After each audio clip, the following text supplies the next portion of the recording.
Bonjour à toutes et à tous.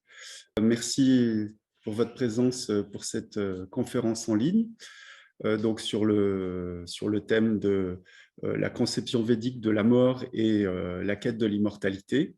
Donc, en guise d'introduction, je vais vous présenter le mythe du barattage de l'océan de lait.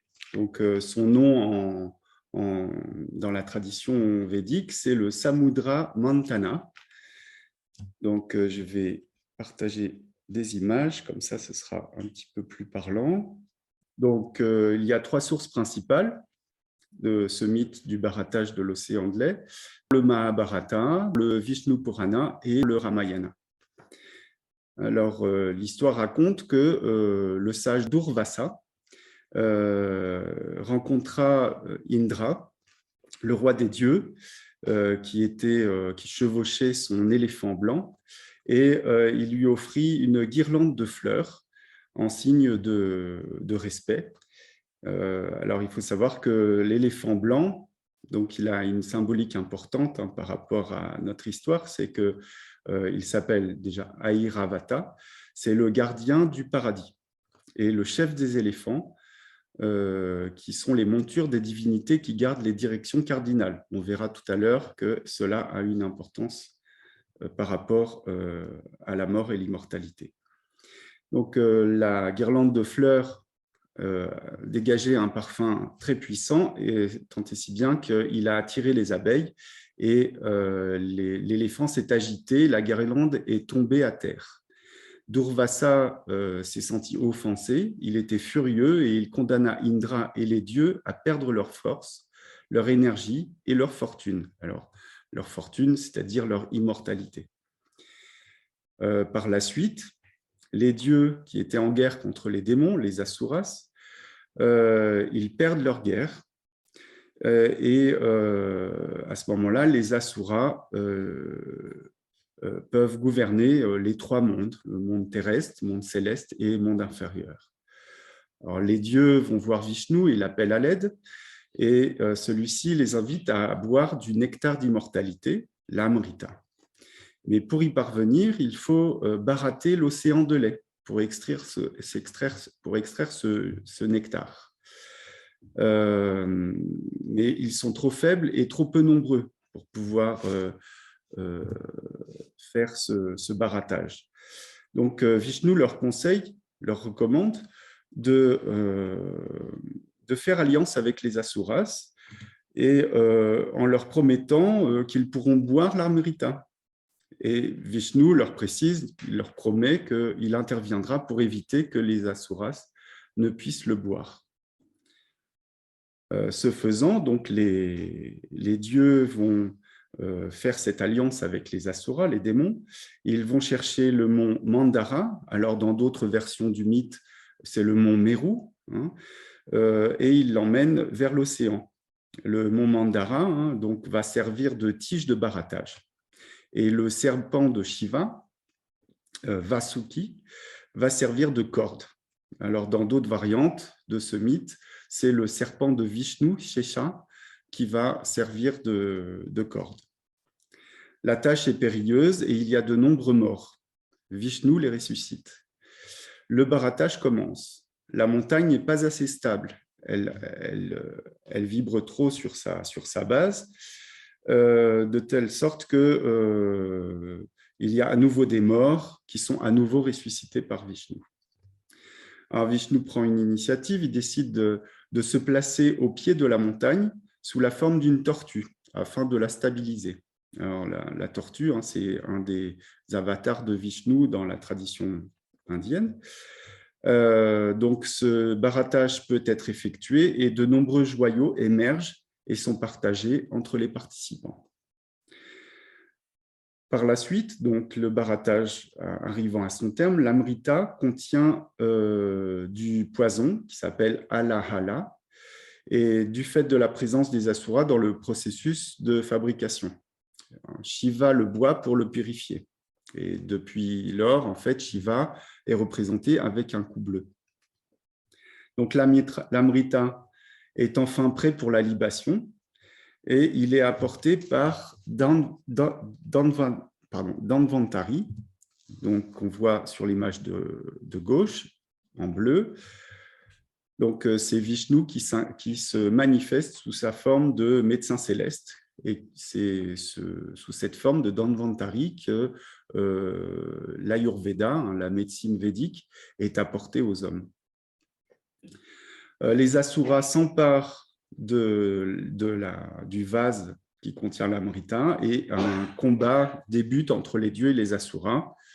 Heureusement, les dieux récupèrent l'Amrita et grâce à une ruse de Vishnu qui prend la forme de Mohini, une très belle jeune femme qu'on voit sur l'image de droite, il séduit les Asuras pour les amener à coopérer, et tout en leur promettant qu'ils pourront boire l'Amrita. Il les fait s'asseoir en deux rangées distinctes, hein, entre les Devas d'une part et les Asuras d'autre part, et il distribue le nectar d'abord aux Devas. Un Asura nommé Svarbhanu, je vais y arriver, s'est déguisé en Deva et a bu le soma. Alors, le soleil et la lune, qui étaient présents, hein, Surya et Chandra, ont remarqué ce déguisement. Ils informent Mohini qui lui coupe la tête avec son disque, le Sudarshana Chakra. À partir de ce jour, sa tête s'appelle Rahu, et son corps Ketu, le mythe hindou derrière les deux éclipses. Ces deux corps célestes, puisque à partir de ce moment-là deviennent des corps célestes, des planètes, et jouent un rôle important en astrologie védique, hein, surtout par rapport à notre sujet, puisqu'ils déterminent la mission de vie des natifs et les moyens d'atteindre la libération, moksha, notamment par Ketu. Alors, je reviens à notre histoire. Donc, lorsque le nectar a été vidé du pot, Vishnu a pris sa vraie forme, chevauchant Garuda, son aigle, et il est reparti dans sa demeure. Alors, les démons, réalisant qu'ils avaient été trompés, furent furieux et s'engagèrent dans un combat personnel avec les Devas. Mais heureusement, les Devas avaient été renforcés grâce à leur consommation d'Amrita. Donc, ils ont pu vaincre en fait les Asuras et les ont exilés dans Pataloka, les mondes inférieurs, et eux, les Devas, ont pu regagner Svarga, le paradis, ou les mondes célestes. Voilà, donc ça c'est pour le mythe du barattage. Donc on va voir qu'il a une importance vraiment importante, enfin il est vraiment très important, et surtout c'est un mythe qui est extrêmement riche en détails et riche de sens, c'est-à-dire que chaque détail, chaque élément, que ce soit la tortue, que ce soit enfin, chaque détail va nous donner des éléments, mais on ne va pas les détailler ici, sinon on passerait l'heure à cela. Mais ce qu'on peut déjà donner comme indication, comme interprétation préalable, c'est que, et ça on va le voir tout au long de cette conférence, il nous donne des indications sur le fait que c'est une allégorie du cycle des réincarnations. On le voit par les nombreuses morts qui se déroulent, qui ont lieu lors du barattage.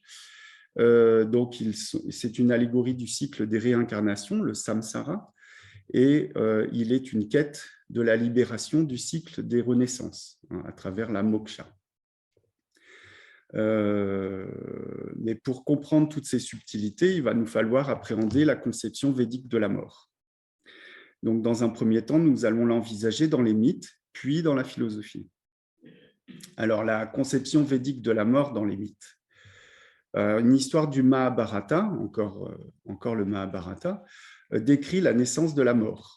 Effectivement, il y a une origine de la mort dont on retrouve donc dans ce texte. On le retrouve également dans le Shiva Purana et dans d'autres textes.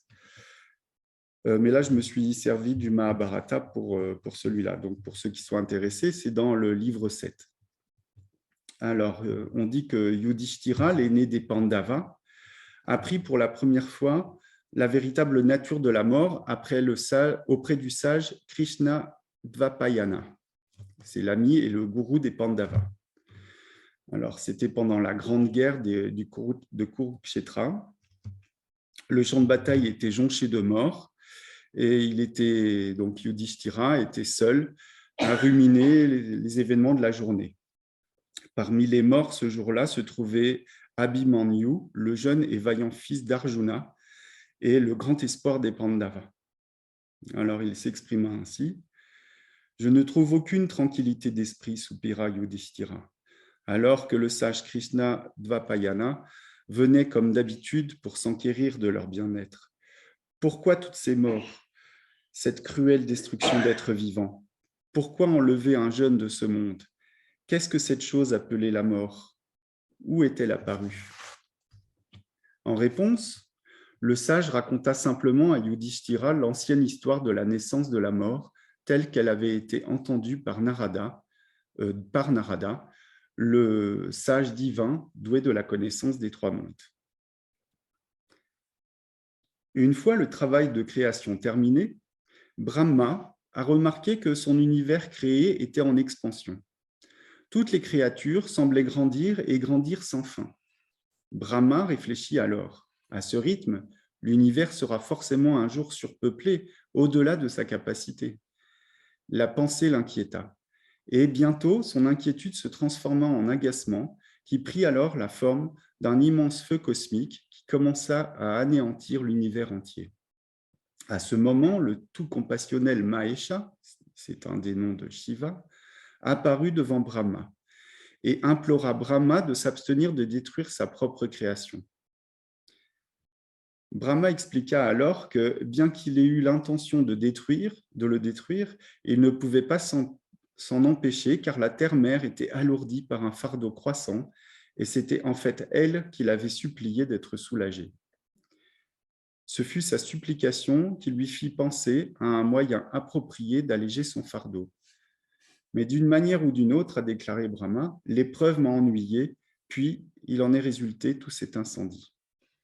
Maintenant, Mahesha a plaidé auprès de Brahma. « Ô Brahma, dit-il, nous savons que toute cette création du temps n'est qu'éphémère. En fin de compte, tout cela périra.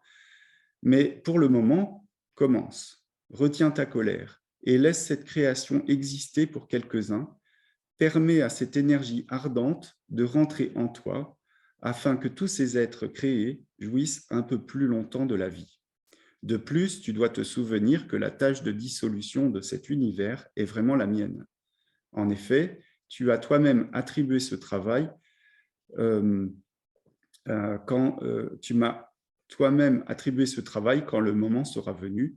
Je remplirai sans aucun doute mon devoir. En attendant, je te prie de t'abstenir de cet acte de destruction totale. » Lorsque Brahma a entendu ces paroles de Shiva, il a accepté de retirer son énergie rayonnée. Mais alors même qu'il le faisait, sortit par les pores de sa peau un énorme nuage de brume sombre. Cette brume s'est alors enroulée, mais s'est bientôt rassemblée à distance pour former la figure d'une jeune femme timide, portant un corps multicolore, chargé d'ornements d'or, et avec ses yeux, ses lèvres et sa langue peints en rouge sang. Ce personnage s'est ensuite déplacé vers la droite, dans la direction du sud, et s'est tenu devant Brahma et Shiva. Sur ce nouvel être, Brahma a alors accordé l'épithète de Mrityu, le destructeur. Brahma dit: « Ô Mrityu, puisque tu es né de ma colère, qu'il soit désormais de ton devoir de détruire mes créatures, alors même que certaines d'entre elles grandissent, que les autres soient anéanties par toi. » Chargée ainsi, la fille de la mort resta silencieuse. Elle a alors commencé à verser des larmes. Le Créateur tendit la main et attrapa les gouttes de sur sa paume. Enfin, la fille de la mort a parlé. « Ô Créateur d'êtres vivants » s'écria-t-elle. « Comment pourrais-tu jamais créer une femme qui, sciemment et sans aucune raison, détruirait les êtres vivants? Si je le faisais, tout cela ne perdrait-il pas ainsi leur être cher? Fils, père, mère, mari? Malédiction à moi pour cet acte. Sûrement tout cela verserait de copieuses larmes de chagrin. C'est pourquoi j'hésite beaucoup à entrer dans le domaine de Yama, le dieu de la mort, le seigneur de la mort, pour une mission aussi infâme. Au lieu de cela, je préférerais entreprendre moi-même une longue pénitence. Je t'en supplie, pourquoi, ô Seigneur, pourquoi ne suis-je pas épargné par ce devoir des plus immoraux? Car je n'aime pas vraiment priver certaines de tes créatures de leur vie et voir ensuite beaucoup d'autres pleurer pour cela. Alors Brahma l'a averti par ces mots. Ô mort, puisque je t'ai créé dans ce but précis, tu dois réaliser mon souhait, tu détruiras ces créatures comme je t'ai ordonné. Fais cela et personne ne t'en blâmera jamais. La fille de la mort écoutait en silence. Pendant un moment, elle réfléchit de nouveau à toutes les conséquences de sa tâche épouvantable. Puis, une fois de plus, elle pensa à une pénitence, quelque chose qui pourrait expier pour les misères qu'on lui demandait d'infliger aux autres. Elle était frappée maintenant que peut-être elle-même pouvait montrer la voie, comme de telles tragédies pouvaient être affrontées avec un bon contrôle des sens et une parfaite équanimité de l'esprit. Émue par cette idée, elle se retira tranquillement de la présence du Créateur. Elle a dérivé loin, très loin, vers un endroit très solitaire dans l'univers. Et là, elle a commencé à pratiquer une austérité rigide et de maîtrise de soi. Elle l'a fait pendant des éternités. Enfin, le Créateur se réjouit de la totale abnégation de cette jeune fille, et il la rappela et s'adressa à elle ainsi. Ô mort, puisque ma parole doit toujours prévaloir, elle ne peut jamais devenir fausse. Désormais, tu ne seras responsable que de la fin finale des 4 formes de vie, c'est-à-dire celle née de l'utérus, œuf, sueur et terre. Tandis que Yama, le gardien de la vie et de sa décadence, t'aidera à amener la fin. En ce qui concerne la réussite de cette tâche, vous aurez tous deux à jamais mes bénédictions, ainsi que celles des autres dieux. La mort s'inclina alors devant son Créateur. Ô Seigneur des Seigneurs, dit-elle enfin, puisque cette tâche est considérée comme ne convenant à personne d'autre, je l'accepte. Néanmoins, je te supplie qu'il soit ainsi ordonné que dans cette tâche qui est la mienne, le désir, la colère, l'illusion, la dissimulation et les querelles mutuelles de tes créatures soient la véritable cause de leur dissolution physique. Puis, pointant vers les gouttes de larmes retenues dans sa paume, Brahma ajouta « Et que ces larmes soient les maladies terminales de mes créatures. » Vadam, très bien, murmura la mort, puis disparut. Narada a conclu son histoire par ces mots. Ô grand parmi les rois, ne te lamente donc pas sur la mort de ton fils. Sache que ces facultés sensorielles de toutes les créatures vivantes, même si elles se désintègrent ici, réintègrent aussi les autres mondes. Les créatures reviennent plus tard dans ce monde. De cette manière, Indra et les autres dieux aussi passeront un jour dans un autre monde. À la naissance, le souffle vital, le prana, pénètre dans le corps physique sous la forme de vibrations sonores. Son mouvement reste éternel. Toutes les créatures vivantes sont la cause de leur propre destruction.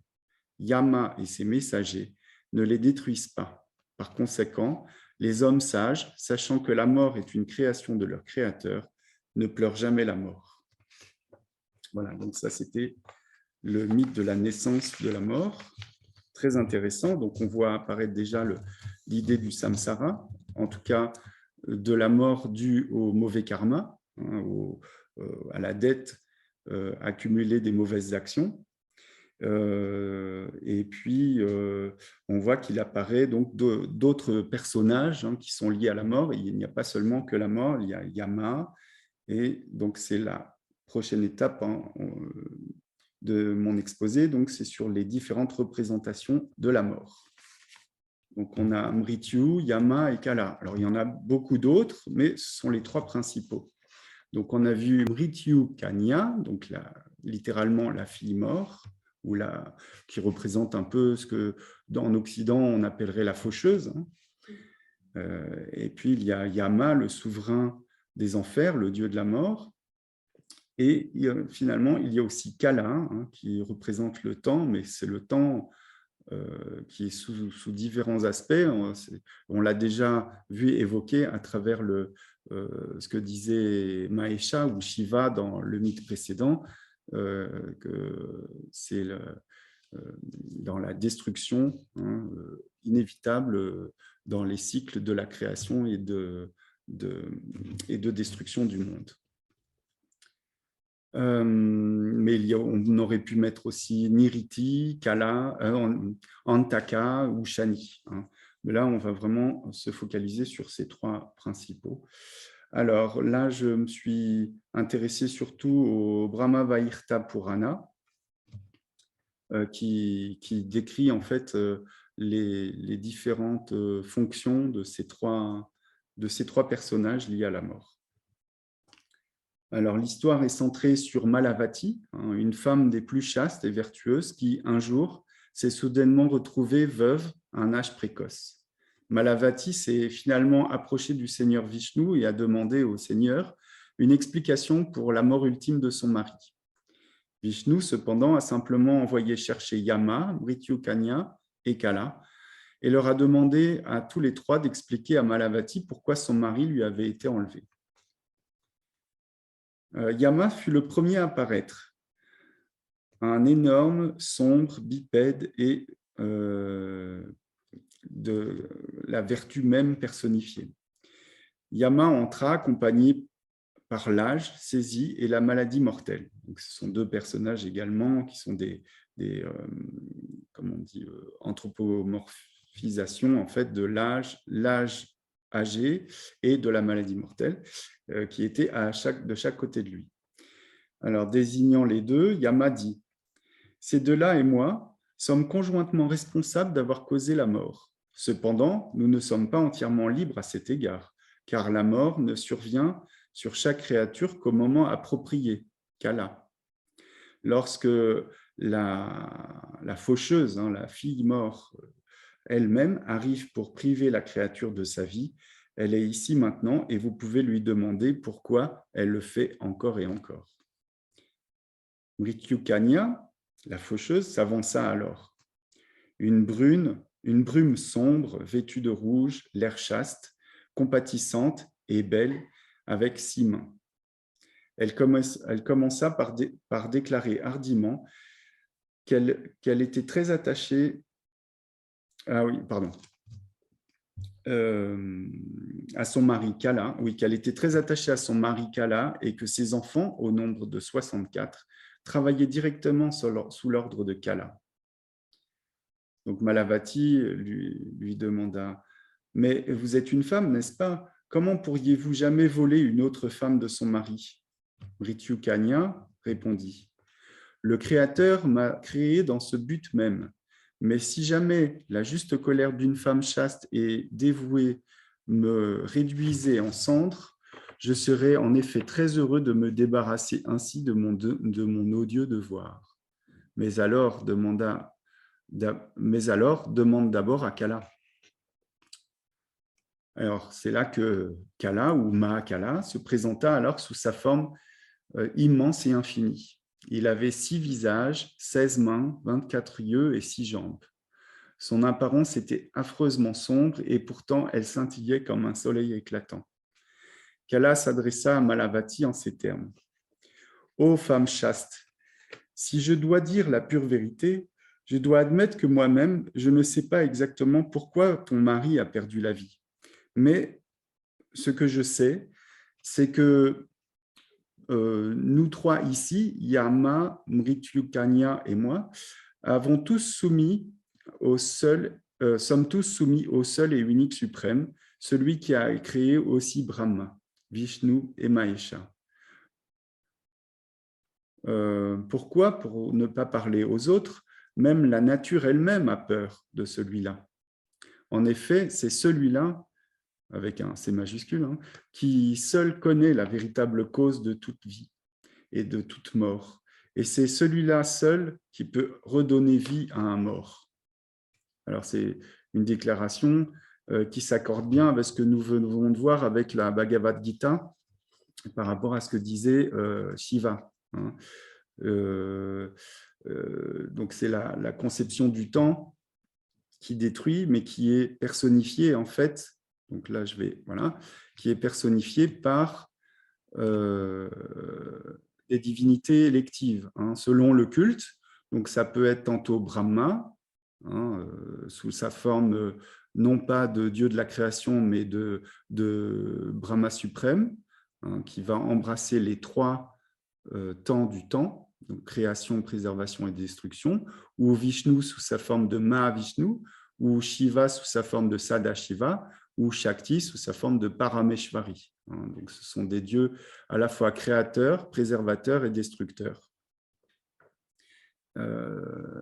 Et qui sont en fait ces dieux, comment dire, tutélaires, qui sont au sommet de la pyramide des différentes divinités. En fait, ont à la fois, donc c'est ce que je vous disais l'année dernière, hein, dans la conférence sur la présentation du cycle sur le temps. On a un temps qui, dans les Védas, est représenté sous la forme d'une coupe qui contient l'amrita, le nectar d'immortalité dans lequel les dieux boivent, et une divinité qui s'appelle Tvashtir, qui est l'artisan, hein, le dieu artisan, a scindé cette coupe en 4 pour créer le temps qui s'écoule, donc celui de la création, de la préservation et de la destruction. Voilà. Donc on voit là toute l'importance en fait du temps dans ces représentations de la mort. Alors on a aussi voilà, donc une représentation classique en fait du temps à travers le Kalachakra, la roue du temps. Et on voit déjà donc le sud, hein, on voit c'est une, comment dire, on a toutes les directions, les 4 directions cardinales et les 4 directions intermédiaires. On a ici l'Est, c'est Indra, le roi des dieux, et Varuna, le coucher du soleil. Hein. On a Yama au sud, tel qu'il est décrit dans les mythes, et en face de lui, Kubera, qui représente la richesse. Et toute cette partie, en fait, nord représente l'immortalité, et toute cette partie sud représente d'une certaine manière la mort. On a par exemple donc Agni qui représente dans cette roue du temps la transformation et la combustion. Il est aussi associé à la mauvaise santé. Yama, bien sûr, c'est la mort. Niriti, c'est l'absence de mouvement, le vice, l'oisiveté. Varuna, donc c'est la moralité, la fidélité à soi-même. Vayu, c'est le gardien du soma, hein, c'est le mouvement, il symbolise la vie et la bonne santé. Kubera, donc, je vous disais la richesse, mais également le soma, mais non purifié, c'est-à-dire avant d'avoir été purifié par Shiva. Donc, il est à la fois amrita, nectar d'immortalité, et poison. Et puis, on a Ishana, qui est un des noms de Shiva, et c'est dans cette direction-là, le nord-est, où s'écoule le nectar d'immortalité. Dans cette roue du temps, on voit aussi une représentation très intéressante, où on voit une représentation sous la forme de mandala du mythe du barattage de l'océan de lait. On a 4 carrés, vous voyez, qui représentent celui-ci, celui du centre, celui du centre ici, qui n'est pas représenté sous la forme de carré, puisqu'il n'y a que 4 côtés, alors que là, il y en a 8 pour chacun. Donc, ça veut dire que ce carré-là est 2 fois plus petit que les autres. Vous voyez, je ne sais pas si vous me suivez. Donc, ça représente en fait la Kundalini. Hein. On a la Kundalini qui est enroulée 3 fois et demi sur elle-même, exactement comme sur les représentations qu'on voyait précédemment sur le barattage de l'océan de lait. On a les deux éléments, les deux acteurs principaux, à la fois purs et impurs, hein, que sont donc l'élément négatif et l'élément positif qui participent, et tous les dieux participent en fait sous depuis leur direction, depuis leur domaine, à ce barattage. Et au centre, en fait, le centre de ce mandala représente le lingam, donc la montagne, le meru, hein, du barattage. Voilà.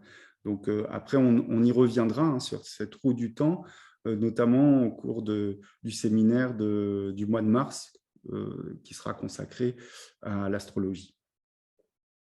Donc, on va avancer dans notre compréhension de cette scène du samsara. Hein. Donc, et particulièrement comprendre en fait qui est ce Yama, ce souverain du monde des morts. En fait, alors, la description du monde des morts, hein, c'est Yamaloka. Il fait partie des mondes inférieurs, hein, les Patalas. Le monde d'en bas. Oui. Alors, il a plusieurs noms, Naraka, Yamaloka, les enfers. Mais en fait, c'est le sommet de tous les mondes, de tous les Patalas. Et puis, dans les mondes supérieurs, c'est Svarga, hein, qui signifie paradis, Indraloka, hein, comment dire, le domaine de Indra, pardon. Hop, voilà. Et il y a également donc 7 mondes de lumière qui sont la résidence des dieux, et Bhuloka, le monde terrestre, le lieu de l'incarnation, est à la base. Donc les âmes, en fait, d'après les mythes, font cette migration, elles s'incarnent dans Bhuloka, puis à la mort, elles vont migrer d'abord dans Yamaloka, où elles vont être jugées, et puis pour une durée transitoire. En fait, les âmes sont toujours dans une période transitoire, que ce soit dans Svarga ou dans Naraka, c'est toujours transitoire. Alors, je vais vous montrer. Donc, selon le Mandukya Upanishad, des rituels védiques sont nécessaires pour atteindre le paradis. Donc déjà, si les personnes n'ont pas reçu les sacrements,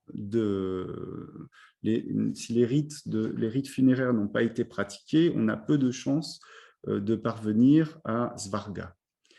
Et dans l'Atharva Veda, il est dit que le Pitriloka, donc le monde des ancêtres, réside dans Svarga, mais à condition que ses ancêtres aient été vertueux. Hein. Sinon, on se retrouve automatiquement dans Naraka, donc dans les enfers. Alors, c'est le lieu de jugement de toutes les âmes. Hein. L'Agni Purana distingue 4 catégories.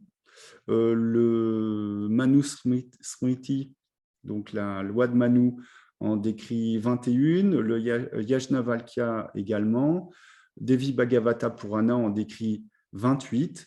En général, c'est le chiffre 28 qui revient le plus dans les Puranas. Donc, il va de soi que ce n'est pas l'enfer tel qu'on l'entend chez nous. Hein. C'est-à-dire que les premiers niveaux, en général, c'est plus comme chez les chrétiens, on dirait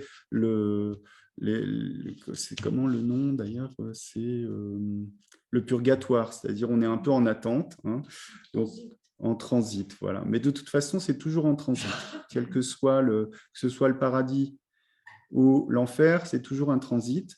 Donc le moins grave des niveaux, c'est le put, ce qui signifie sans enfant. En fait, pour ceux qui n'ont pas eu d'enfants, comme on dit que si on n'a pas d'enfant, en fait, on n'a pas de descendants pour faire les rituels, et donc les rituels pour honorer les ancêtres. Et donc, à ce moment-là, on est damné d'une certaine manière. Et c'est ce qui explique pourquoi en Inde, c'est si important d'avoir des enfants. On le voit dès les hymnes du Rig Veda, hein, c'est vraiment une préoccupation. Je ne sais pas, il faudrait calculer le nombre d'hymnes qui sont consacrés au fait d'avoir des enfants, et particulièrement des enfants mâles.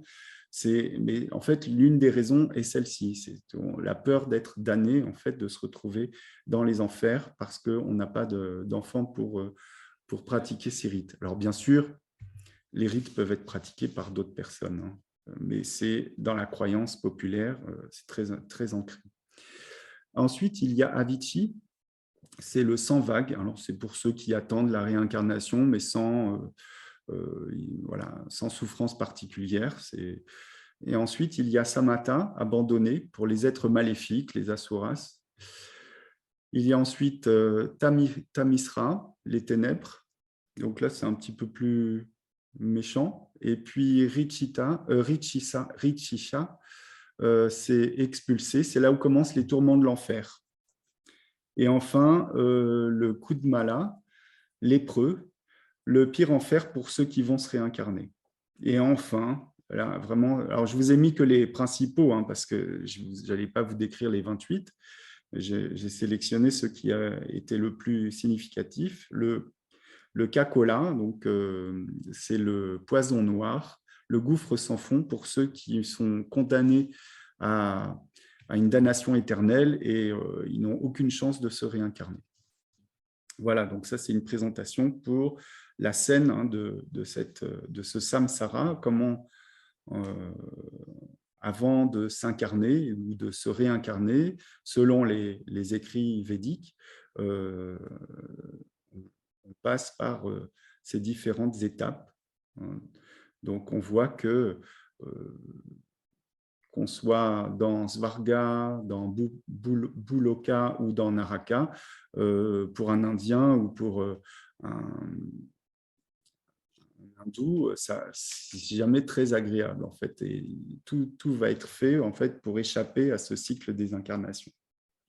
Alors, on peut se demander, hein, suite à toutes ces explications sur les mythes, l'importance des mythes en rapport avec la mort et donc sa représentation, et l'importance en fait de cette quête de l'immortalité pour fuir en fait ce samsara, ce cycle sans fin des réincarnations.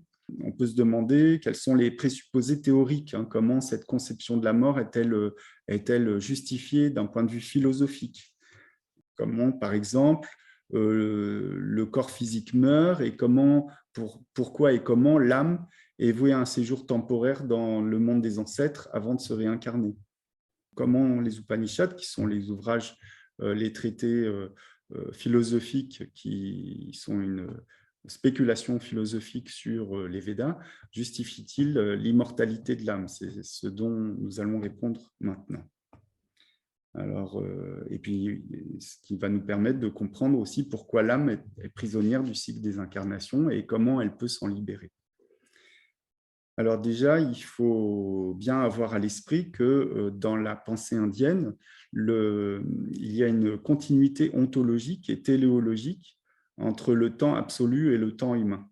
Hein, je vous ai parlé tout à l'heure de ce cycle du temps de création, préservation et destruction. Eh bien, ce qui se passe au niveau de l'univers en général, du cosmos, eh bien, il y a une similitude, une similarité, une continuité ontologique en fait avec le monde des humains. Donc ça, c'est notre fond au niveau conceptuel. Donc toutes les philosophies de l'Inde en fait védiques vont partager cette conception. Donc maintenant, on va passer donc à ces fondements théoriques et philosophiques de la conception de la mort et de l'immortalité. Alors, je n'ai pas pris en compte tous les systèmes philosophiques. Hein. On parle de 6 points de vue orthodoxes, hein, c'est-à-dire qui reconnaissent l'autorité des Védas. Je n'ai pas pris en compte le Nyaya et le Vashisheka, qui sont la logique et la philosophie matérialiste, puisque en fait, ce sont des philosophies qui s'occupent uniquement de quelles sont les conditions de possibilité du savoir, et pas du tout, ils ne s'occupent pas du tout des fondements métaphysiques ou de savoir s'il existe une vie après la mort ou ce genre de choses. Pour eux, à la limite, ils acceptent l'autorité des Védas en disant bah, c'est dans les textes, mais ce n'est pas leur sujet. Donc, ça ramène en fait mon exposé à 4 philosophies principales qui sont 2 couples en fait. On a d'une part le Samkhya et le yoga de Patanjali qui partagent le même point de vue, et finalement on a aussi le Mimamsa et le Vedanta qui partagent un autre point de vue. Voilà. Et ce sont un peu les 2 angles vers lesquels on va chercher ces explications, ces fondements théoriques. Alors, et particulièrement à travers les Upanishads, hein, qui constituent donc la spéculation théorique des Védas. Et même s'il peut y avoir des variations doctrinales à travers ces Upanishads, tous envisagent le Brahman absolu comme étant la réalité ultime. Et tous recherchent, les Upanishads recherchent tous les moyens de la libération, donc la moksha, de l'âme individuelle du cycle des réincarnations, le samsara. Alors, j'en ai pris quelques-uns comme exemple. On a le Mandukya Karika, qui est un commentaire de Gaudapada sur le Mandukya Upanishad, qui est un des plus anciens Upanishads. On dit qu'il est entre moins 500 et moins 500 de notre ère. Alors, ce texte offre une parfaite synthèse de cette conception. Dans le Karika 3, j'ai relevé quelques shlokas qui étaient intéressantes. Alors, je vous le lis. Si l'Atman, donc le Brahman absolu, est tel l'espace éthéré, le Jiva, l'âme individuelle, est tel l'espace enclos dans un pot, le corps physique faisant office de pot. Voilà une métaphore illustrant l'origine de ce qui est né. La shloka suivante. Quand se brise le pot, qu'advient-il de l'espace qui le contenait? Il se fond dans l'espace éthéré. Ainsi, donc, le Jiva est aussi l'Atman. Et dans la shloka 11, l'âme individuelle, le Jiva, enveloppée par 5 fourreaux, les koshas, ainsi que l'enseigne le Taittiriya Upanishad, l'Atman suprême se tient là, occulté, lui que nous assimilons à l'espace éthéré. Donc le corps physique est dit mortel, hein, mais l'âme étant identique au Brahman absolu, elle est immortelle. La suite du texte décrit l'illusion que nous subissons lorsque nous pensons que le monde est réel. L'asservissement au cycle des incarnations dépend de cette méconnaissance. Si nous réalisons que tout est le Brahman absolu, alors nous nous libérons de ce samsara. Le texte fait référence aux 5 gaines, alors les koshas. Qu'en est-il? Alors, la théorie des 5 gaines, c'est la théorie la plus ancienne sur la doctrine des corps. Alors, cette représentation, on voit donc Annamaya Kosha, Pranayama Kosha, oui, c'est ça, Manomaya Kosha, Vijnana Maya Kosha et Ananda Maya Kosha. Donc, la gaine physique, la gaine vitale, l'enveloppe mentale, la gaine de l'intellect et la gaine de la félicité. On a une représentation ici. Donc là, ce n'est pas l'image du pot avec les corps subtils à l'intérieur, c'est plutôt, on a le corps physique à l'intérieur et les corps subtils qui l'enveloppent. En fait, kosha, ça signifie également couverture ou gaine. Donc, ouais, on voit que les corps subtils sont à l'extérieur. Et puis, là, ce n'est pas représenté, mais totalement à l'extérieur, c'est le Brahman absolu.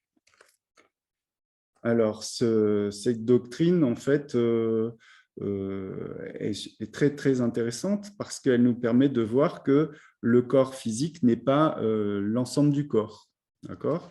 Et qu'une partie seulement est détruite par la mort.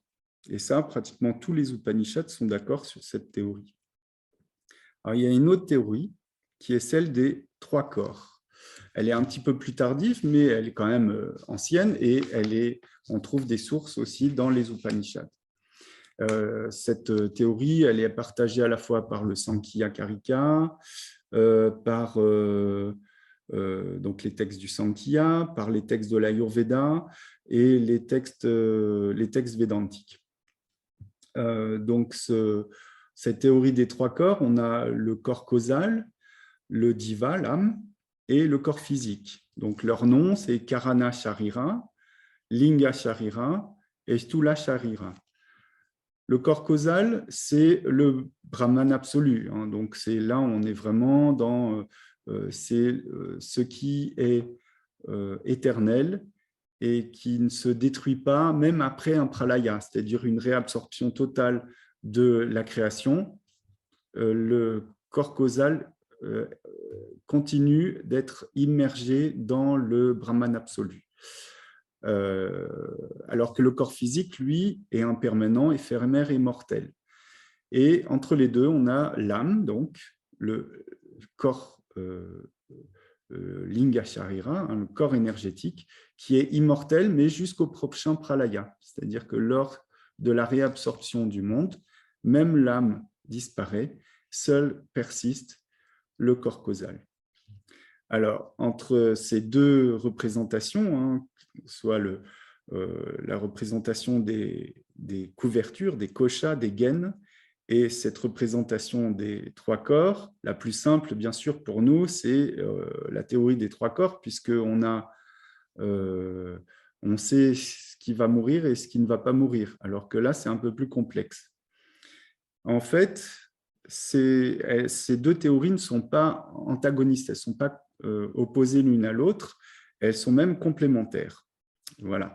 Et c'est ce qui simplifie les choses. Donc, si dans un texte, vous avez une référence aux 5 koshas, comme c'est le cas dans le texte que je viens de vous lire, eh bien, rassurez-vous, par exemple, le corps physique, hein, la gaine physique, c'est la même chose. Et puis, on a pour le corps causal, c'est uniquement le dernier, Ananda Maya Kosha. Et puis, la gaine vitale qui contient les pranas, l'enveloppe mentale qui contient bien sûr le mental et la gaine de l'intellect qui comprend donc les organes de connaissance, c'est l'ensemble du corps subtil. Et donc, on voit avec ce système comment on peut interpréter un texte. Alors, ce qui est intéressant, c'est que qu'est-ce qui distingue en fait ces 2 systèmes? On a le système des 3 corps, c'est ce qui crée cette division, cette distinction entre les 3 corps, c'est la densité. Plus c'est dense, au moins dense. Et puis, ce qui définit en fait les 5 enveloppes, ce n'est pas la densité par rapport à la matière, mais c'est plutôt la fonction. Hein. Le corps physique, en fait, Anamaya Kosha, ça signifie le corps de nourriture, hein, puisque le corps, c'est celui qui reçoit la nourriture et qui vit grâce à la nourriture. Pranayama Kosha, c'est celui qui vit par l'énergie vitale, hein, les pranas, etc., etc. Vous voyez, c'est par fonction, en fait, et non par nature au niveau de la matière. Donc, c'est 2 formes d'anatomie, mais distinctes. Alors, on va voir maintenant, en fait, comment cette théorie des corps, puisqu'elle nous donne le moyen de comprendre, en fait, les différents systèmes philosophiques, voir comment ils vont expliquer cette immortalité de l'âme et comment chaque système en fait va gérer cette question du samsara et de cette quête de l'immortalité. Alors, on va commencer par les 25 tattvas de la philosophie du Sankhya. Il faut savoir que le Sankhya, qui est une philosophie dualiste, avec Purusha et Prakriti comme étant les deux monades premières. Elles sont dites incréées, totalement premières et séparées l'une de l'autre. On a Purusha, c'est la conscience universelle, et Prakriti, c'est la matière, mais dans sa non-manifestation. Donc, on a principe masculin, principe féminin. Et tout ce qui existe est créé par Prakriti. L'âme individuelle, c'est l'émanation en fait d'un Purusha. Chaque âme individuelle est une part de Purusha. Et le Purusha va se servir en fait de Buddhi, l'intelligence, de l'ego et du mental pour observer ce qui se passe dans la création. Et en bas de ce système, on a les organes de connaissance, les organes d'action, les objets de perception et les 5 éléments grossiers qui sont l'éther, l'air, le feu, l'eau et la terre. Donc, en appliquant la méthode des différents corps, on va voir ce que ça donne. Donc, on a Purusha, Prakriti qui sont le corps causal. En rose, on a ou en rouge, ça dépend comment on va être sur votre écran, mais en rouge, donc, on a Buddhi, l'ego et le mental qui sont le corps subtil, et le corps physique voué à la destruction, les 5 organes de connaissance, les 5 organes d'action, les objets de perception et les éléments grossiers. Voilà. Donc là, on a une bonne représentation de comment ça peut nous faciliter les choses pour comprendre comment chaque système philosophique va apporter un éclairage sur cette libération. Alors, que nous dit le Sankhya Karika, le texte de référence du Sankhya? C'est un ouvrage du IVe siècle, si je me souviens bien. Alors, le Sankhya Karika nous dit que pour parvenir à la libération, l'âme qui s'incarne, donc le Purusha, il doit en fait parvenir à comprendre, à faire l'expérience bien sûr de l'incarnation, mais il doit comprendre qu'il n'est pas la Prakriti, il n'est pas cette manifestation. Et c'est par cette intelligence, par ce discernement entre le soi et le non-soi qu'il parvient à la libération. Sinon, il est condamné à la souffrance, en fait, et donc au cycle des réincarnations. On va retrouver dans le Vedanta quelque chose de similaire, mais pour le Vedanta, donc qui est l'autre philosophie qui s'oppose au Sankhya, cette idée d'une dualité originelle entre Purusha et Prakriti, ça c'est parfaitement inacceptable. Et donc, on va voir ce que ça donne. Donc, on a dans le Vedanta ancien, je l'ai trouvé, cette représentation du Vedanta ancien à 24 tattvas. Alors, ce n'est pas le système de Shankaracharya, c'est le système qu'il décrit dans le Tattva Bodha, qui est un ouvrage du 9e siècle. Dans ce Tattva Bodha, donc il nous dit que le Vedanta ancien reconnaissait donc les 24 principes, mais il les a réorganisés différemment par rapport au Sankhya, qui était le point de vue philosophique d'origine. Donc déjà, on supprime la dualité originelle, on a le Brahman absolu, mais qui est atattva, c'est pour ça qu'il n'y a que 24 tattvas et non 25. Et toute la manifestation, c'est Maya. Donc, c'est l'illusion. Cette manifestation de la création se fait à travers les éléments qui, au lieu d'être complètement en bas dans le schéma précédent, vous voyez, là, ils se retrouvent au sommet de la création, mais sous forme d'éléments subtils. L'éther d'abord, à partir de l'éther est créé l'air, puis le feu, puis l'eau, puis la terre. Il y a une densification en fait au niveau des éléments subtils.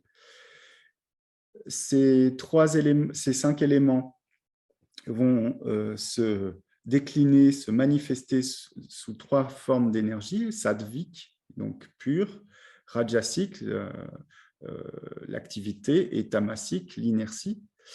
Et on voit donc apparaître donc les 5 organes de perception et de connaissance et les 4 instruments subtils que sont le mental, l'intelligence, la mémoire et l'ego. Du côté rajasique, on a les karmendriyas et les 5 pranas. Et du côté du tamas, c'est la densification des éléments, donc ces 5 éléments, qui vont se densifier en 5 étapes. On appelle ce processus le panchikaranam. Alors, je ne l'ai pas décrit ici parce que c'est complexe, mais en gros, c'est une part des éléments subtils qui se mélangent aux 4 autres, et cela en 5 étapes différentes, jusqu'à créer la matière telle qu'on la connaît à l'infini.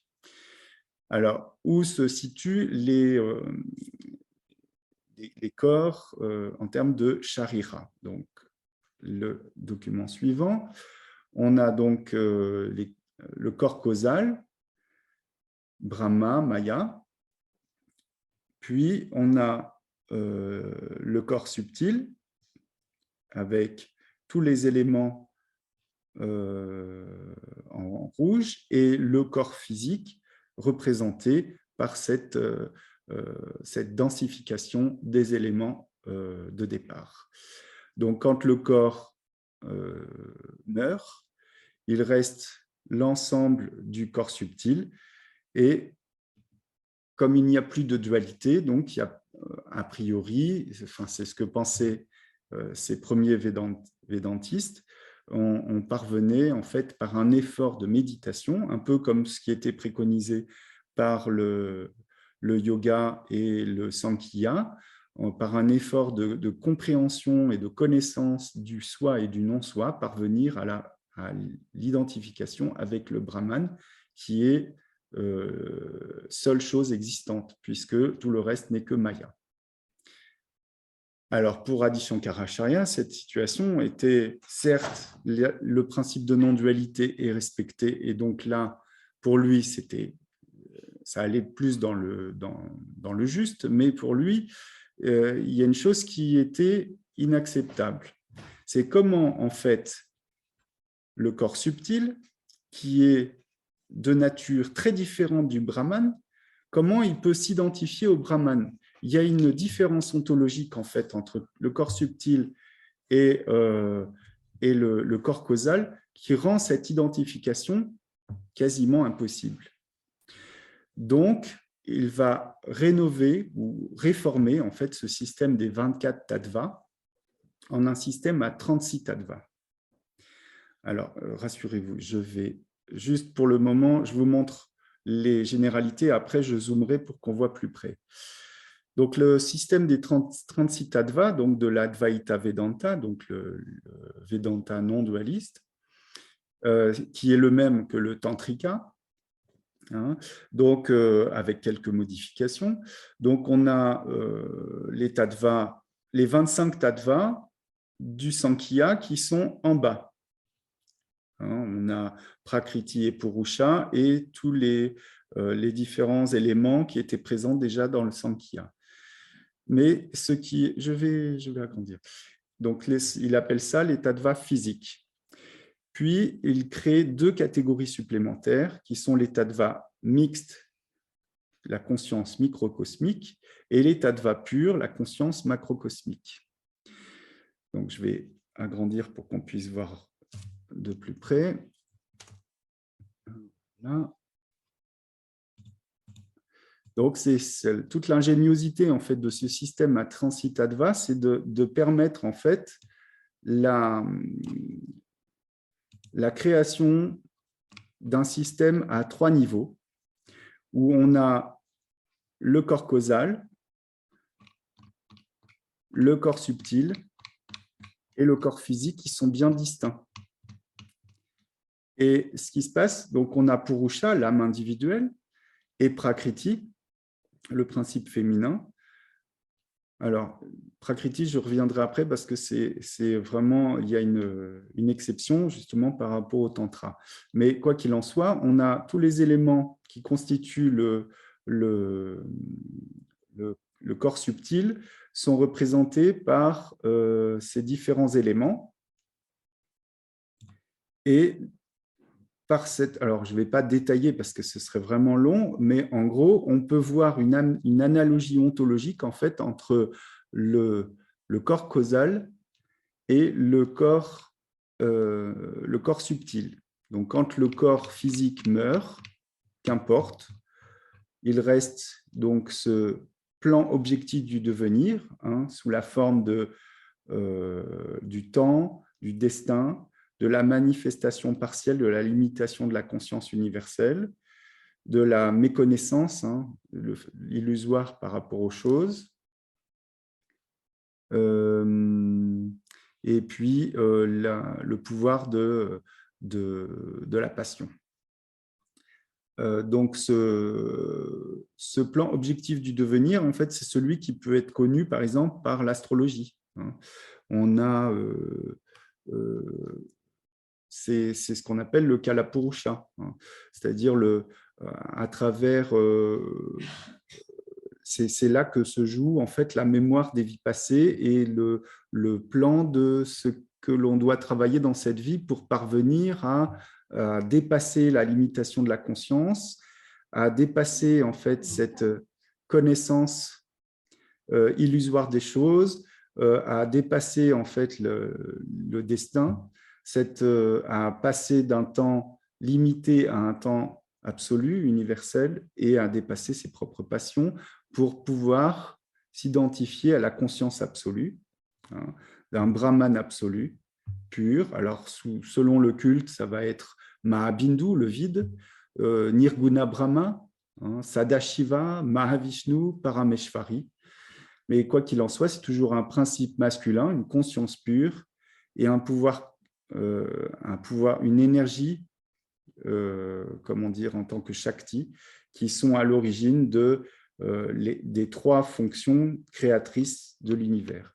La seule différence, nous dit comment dire, Adi Shankaracharya, c'est que quand on parvient en fait à cette identification du soi individuel avec le soi macrocosmique, la seule différence, c'est qu'on n'accède pas au pouvoir de création, de permanence et de dissolution qui sont le propre de la divinité ou du Brahman absolu.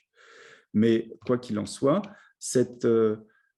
parvenir en fait à cette conscience par la connaissance, hein, à cette conscience que l'âme ou le corps subtil, c'est la même chose ou c'est une partie du soi absolu, c'est là la solution qui est apportée pour la fin du cycle des incarnations. Tant qu'on est dans cette nescience, hein, dans cette méconnaissance et qu'on est dans les attachements, en fait, on se réincarne perpétuellement jusqu'à comprendre en fait ce cycle.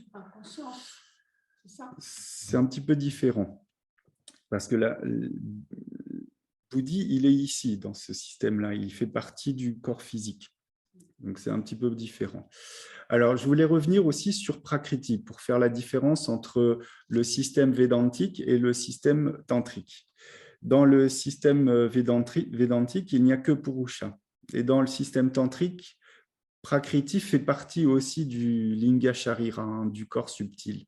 Mais elle prend un autre nom qui est Kundalini. C'est l'énergie vitale en fait qui s'incarne, qui descend jusqu'au cœur de la création, au cœur de la matière, au fin fond des corps. En fait, c'est elle qui anime en fait par l'énergie vitale primordiale. En fait. Donc tout ça pour dire que ce qui différencie donc cette conception tantrique avec la conception védantique, c'est le statut de Prakriti, le principe féminin dans l'état de physique.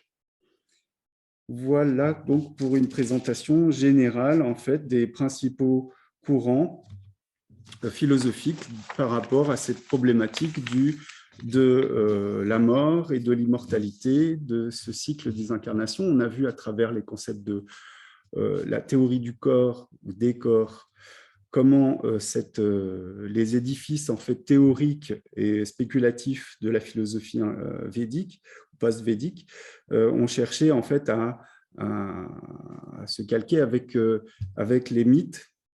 Hein. Le but, c'était d'avoir un édifice théorique qui puisse rendre compte à la fois de cette possibilité d'immortalité de l'âme, tout en rendant compte en fait d'une possibilité ou cherchant les possibilités pour se soustraire en fait de cette mortalité, de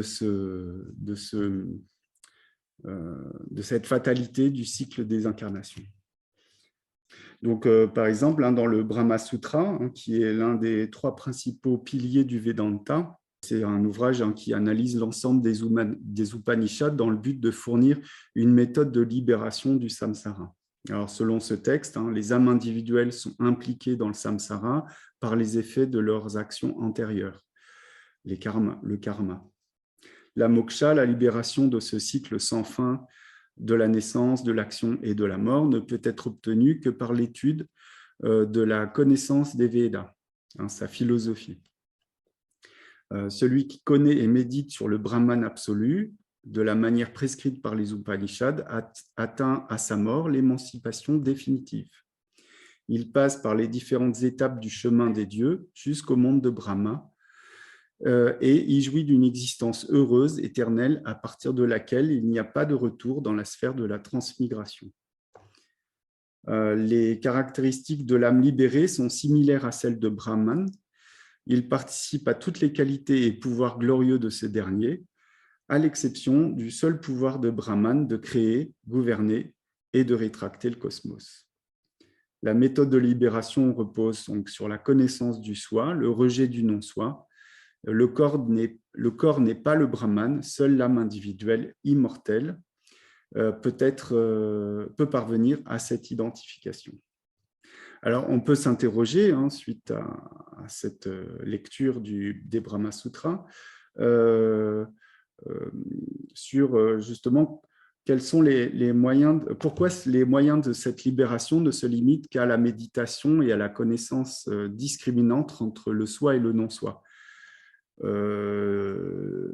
Aujourd'hui, on connaît toute cette culture du yoga, par exemple, hein, qui nous invite hein, à des pratiques énergétiques où on va travailler sur Kundalini, sur les chakras, etc.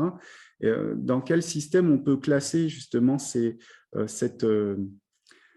moyens? Est-ce que, comme ils le prétendent, sont-ils des moyens fiables pour la libération? Alors, ce qu'il faut savoir, c'est que le tantra s'est développé sur la base de cette pratique hein, du travail du corps et des corps. Hein, et c'est le yoga. Le yoga a il était ancré dans la philosophie du Sankhya avec Patanjali, et il a cherché des modèles théoriques qui vont donner naissance ensuite, au cours à partir du XIIe, XIIIe siècle, au Hatha Yoga et au Laya Yoga. Mais il y avait déjà des éléments qui étaient en germe, déjà à l'époque même des Upanishads. De même, il existe d'autres systèmes hein, qui ne font pas partie de l'orthodoxie philosophique, qu'on appelle Astika. Il s'agit surtout des philosophies tantriques des Siddhas et des Natha, hein, du sud de l'Inde. Eux, ils ont élaboré un système à 96 tattvas, prenant en compte une anatomie subtile de plus en plus complexe, avec les chakras, Kundalini, les nadis, les marmas, etc. Et qui était aussi donc présent depuis très longtemps. Donc là, j'ai une petite représentation hein, pour ceux, même si vous n'allez rien découvrir de nouveau. Voilà. Donc, on ne va pas développer, bien sûr, parce que 96 tattvas, vous imaginez bien que ça en fait, on n'aurait vraiment pas le temps. Et je vois l'heure tourne. Donc, de toute façon, ce n'était pas prévu que je vous en parle aujourd'hui. On aura un séminaire entier sur le yoga qui sera consacré en juin prochain. Mais aussi dans chacun des 4 séminaires en fait, qu'on va aborder à partir du mois de janvier, on aura l'occasion de pouvoir approfondir en fait, cette complexité des systèmes, hein, de 25 tattvas avec le Sankhya, qui est la philosophie de référence de l'Ayurveda, les systèmes à 36 tattvas ou 96 tattvas qui nous permettent d'aborder en fait les questions comme le mantra yoga, par exemple, on expliquera les principes en janvier, et puis à travers l'astrologie, on abordera aussi cette question, et bien sûr, le séminaire de yoga qui sera au mois de juin. Alors, qu'est-ce que je voulais dire en phrase de conclusion? Ah oui, ça c'est intéressant pour ouvrir un peu sur… on a vu aussi que tous les systèmes de philosophie, à l'exception des Nata et des Siddha, visaient en fait la fin du cycle des incarnations.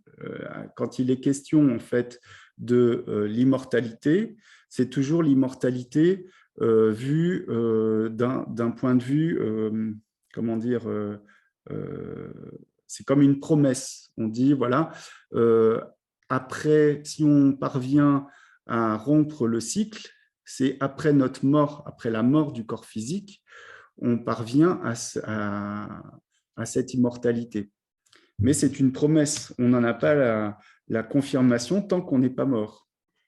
Et c'est un peu ce qui a motivé en fait les Nata et les Siddha, qui sont deux courants philosophiques spirituels du sud de l'Inde, qui les ont motivés en fait à rechercher, à aller au-delà de cette immortalité théorique, hein, post-mortem. Et donc, ce n'est plus de moksha en fait qu'ils ont parlé, mais c'est plutôt de l'immortalité du corps de notre vivant.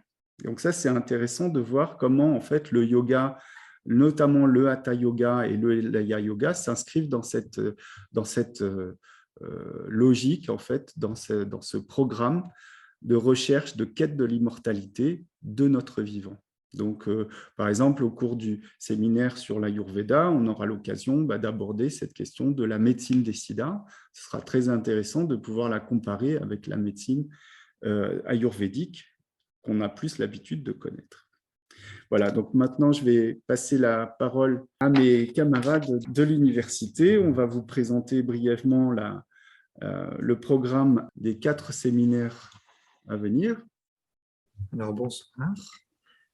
Le premier séminaire à venir, comme vous le voyez, c'est le 14 et 15 janvier. Alors, ce sera principalement animé par Satamuni et moi-même. Donc, il continuera certains des thèmes qu'il a évoqués et on s'intéressera en plus à tout ce qui est dit sur la mort et l'immortalité dans la littérature sanskrite. Donc, il y aura par exemple les rituels, les rites funéraires et les rituels aux ancêtres, qui sont une partie importante de la vie religieuse en Inde depuis longtemps. Il y a plusieurs rituels qui sont réalisés au moment de la mort et régulièrement ensuite pour les ancêtres qui sont déjà partis. On s'intéressera peut-être à d'autres mythes. On a parlé ce soir du barattage de l'océan de lait, mais il y a aussi d'autres mythes sur la mort, notamment sur le personnage de Yama, sa naissance, comment il est devenu le roi des morts, le roi de l'enfer ou le roi des morts. C'est en étant tout d'abord le premier humain à mourir sur Terre, à venir sur Terre et à y mourir. Il y a des dialogues entre Yama et Nachiketas, un jeune brahmane qui souhaite comprendre ce qu'il y a au-delà de la mort, ce qui se passe après.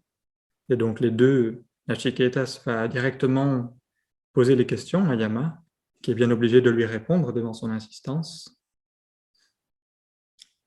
Et on s'intéressera aussi, dans les séances que j'animerai, au mot utilisé pour la mort, c'est-à-dire celui qu'on connaît assez souvent, Amrita, les différents sens qu'il peut avoir et les concepts que ça désigne et comment ces concepts se rejoignent. C'est l'immortalité, mais c'est aussi les moyens d'y parvenir, les substances qui peuvent donner l'immortalité. Et toujours dans la même optique, des différents moyens de parvenir à l'immortalité. Donc, il y a la connaissance, c'est le moyen le plus répandu, et plus tard, c'est le moyen principal. On dit que sans la connaissance, on ne peut pas l'atteindre, l'immortalité. Mais dans certaines parties des textes, on dit aussi que l'action rituelle, est un des moyens d'atteindre l'immortalité. Et on verra comment. Il y a certains rituels qui sont réputés donner accès à l'immortalité à celui qui les pratique, à celui qui les réalise. Et il y a toute une spéculation sur le sens de ces rituels, sur la symbolique de chaque étape. Et il y a d'autres idées intéressantes dans les textes, dans la philosophie védique. Par exemple, on demande toujours à avoir des fils, à avoir une progéniture, une descendance. Et c'est aussi considéré comme un moyen d'être immortel, de devenir immortel. On prolonge d'une certaine manière son existence en donnant naissance à un nouvel être. Et on s'intéressera aussi à l'évolution de l'idée de la mort et de l'immortalité au fur et à mesure des textes védiques. Par exemple, effectivement, plus tard, on recherche la libération, mais à une époque, c'était pas seulement la libération, mais aussi l'immortalité complète que l'on recherchait. C'était comme une première étape. Ensuite, on s'est recentré, disons, sur la libération du soi. Et après, justement, les traditions des Siddhas se sont à nouveau intéressées à la question de l'immortalité concrète, mais on peut déjà la trouver avant aussi.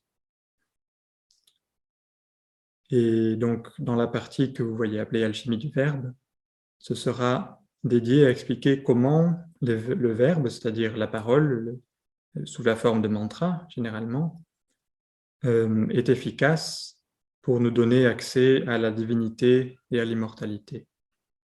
Dans la continuité donc de ce que j'expliquais par rapport au mythe du barattage de l'océan de lait, je vous avais dit que la tortue avait une importance significative en fait.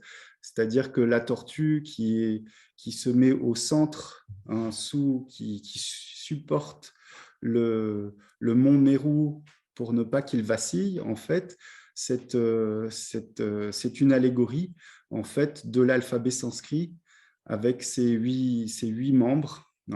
On dit que le mandala a huit côtés représente l'alphabet sanskrit et on l'appelle également la tortue.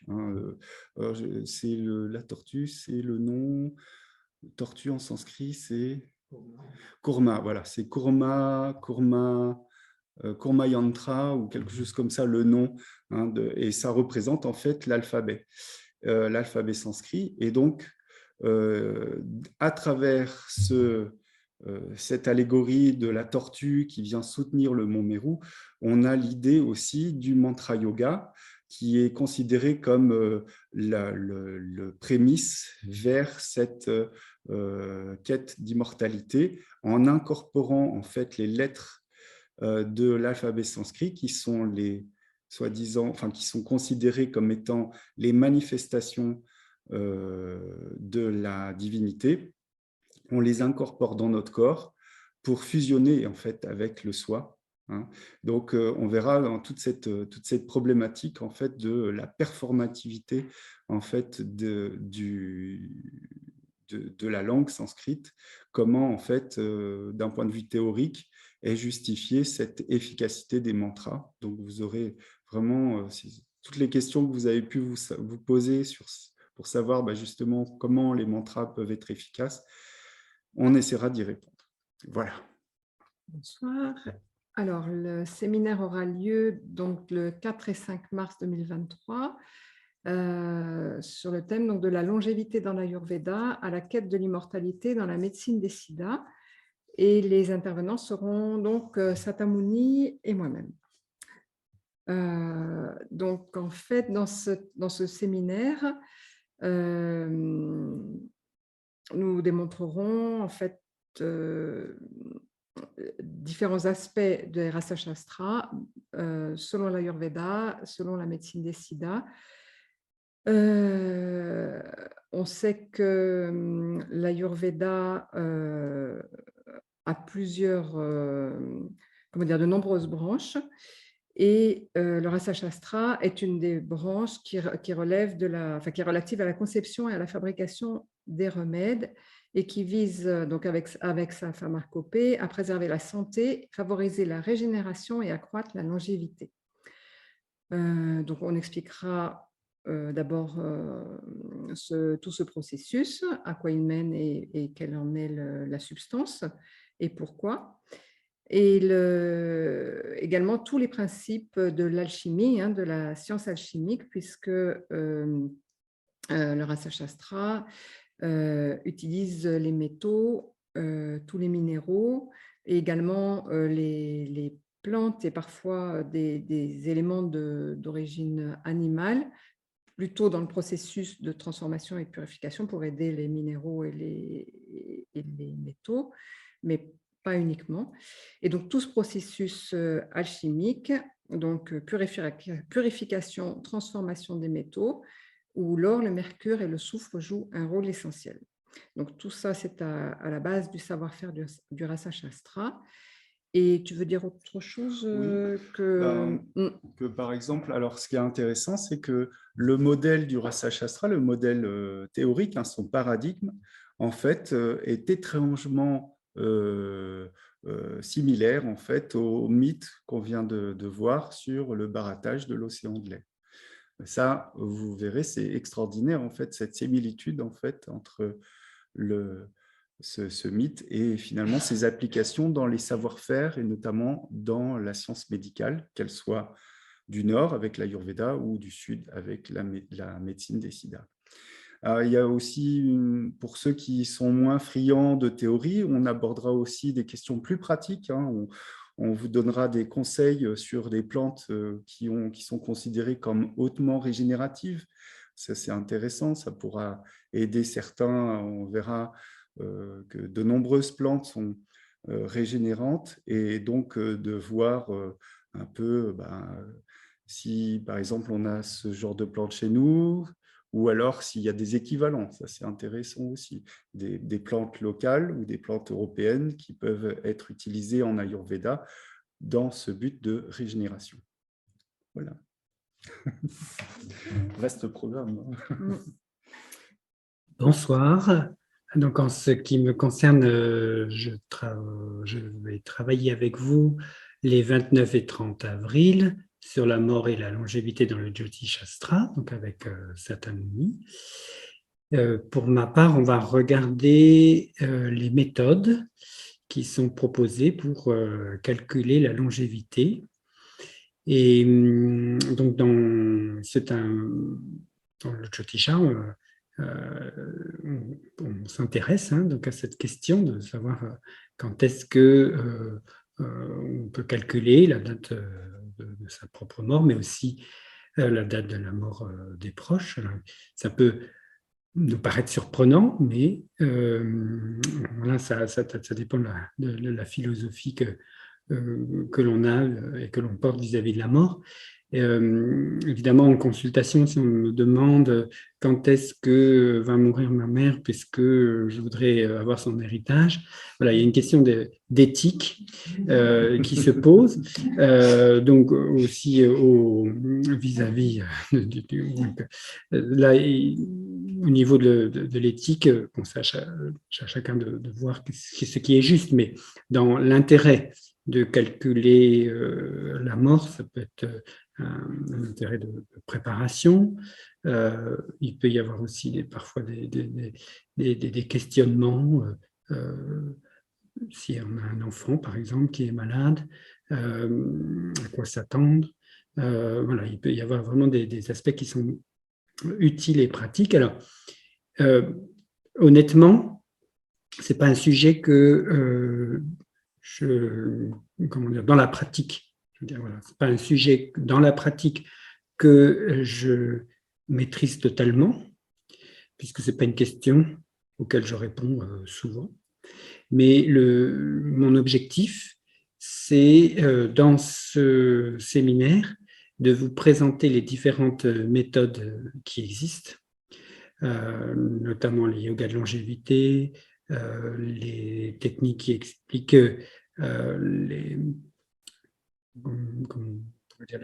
les conditions de la mort. Voilà, il existe plein d'écrits à ce sujet. Et donc, mon objectif, c'est de partager un travail de recherche, de tester sur de nombreuses cartes ce que donnent ces écrits et de vous en faire part, en fait. Voilà. Comme ça, bon, moi, j'ai une certaine pratique, par contre, de savoir quand est-ce que le décès, par exemple, des proches peut se réaliser, parce que ça, c'est quelque chose qui est plus courant, c'est pour aider les personnes à être plus présentes ou savoir. Donc ça, là, j'ai déjà là, des techniques que je partagerai avec vous, dont je connais l'efficacité.